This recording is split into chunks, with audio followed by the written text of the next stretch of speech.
ఒక దట్టమైన అడవిలో ఒక సింహం నివసించేది.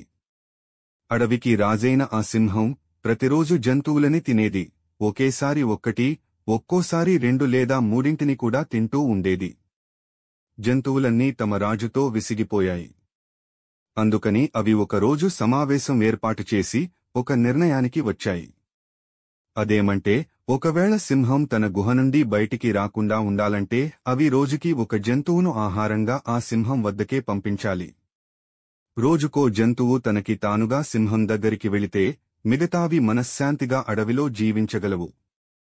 రోజులు గడుస్తున్నాయి. జంతువుల సంఖ్య తరిగిపోతూనే ఉంది. మృగరాజు తన గుహలోనే కూర్చుని తన దగ్గరకు వచ్చిన భోజనాన్ని ఆనందిస్తూ తినేది. ఒకరోజు ఒక కుందేలు వంతు వచ్చింది. ఆ కుందేలు భయపడుతూనే గుహకు బయలుదేరింది. అది తాబేలులాగా నెమ్మదిగా నడుస్తూ గుహ చేరుకునేసరికి సాయంత్రం అయింది. ఆకలితో అలమటిస్తున్న సింహానికి కుందేలుపైన ఎంతగానో కోపం వచ్చింది. కుందేలు భయంతో ఏడవడం మొదలుపెట్టింది. ఓ రాజా! ఇది నా తప్పు కాదు. మా జంతువుల సభ తప్పు కూడా కాదు. మా సభ వాస్తవానికి 7 కుందేళ్లని పంపింది కాని మమ్మల్ని దారిలో ఒక దుర్మార్గుడు ఆపాడు. వాడు మిమ్మల్ని తిట్టాడు, అంతేకాక నా స్నేహితులందర్నీ తినేశానని మీకు చెప్పమని ఆజ్ఞాపించాడు అని అంది. సింహం వెంటనే అది పడుకున్న చోట నుండి లేచింది. అదెక్కడుంటుందో నాకు ముందు చెప్పు. నేను దానిని బతికుండగానే తినేస్తాను అంది కోపంగా.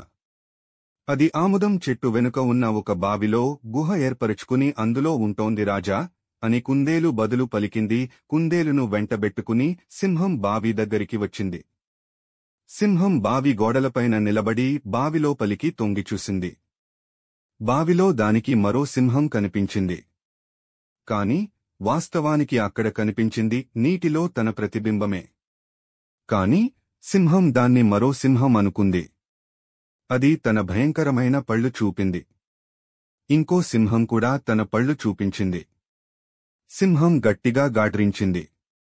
రెండోది కూడా అదే చేసింది. బావిలో నుండి సింహం గొంతు ప్రతిధ్వనించి తిరిగి దానికే మరింత భయంకరంగా వినిపించింది. ఇంకో సింహం ఆ అడవిలోకి వచ్చిందనుకుంది సింహం. మరేమీ ఆలోచించకుండా బావిలో ఉన్న ఆ కొత్త సింహం మీదకి ఉరికింది. దానితో అది బావిలో పడి నీటిలో మునిగి చనిపోయింది. కుందేలు సంతోషంతో వేగంగా గెంతుతూ తిరిగి వెళ్లిపోయింది. అది ప్రాణాలతో రావడం చూసి జంతువులన్నీ ఆశ్చర్యపోయాయి.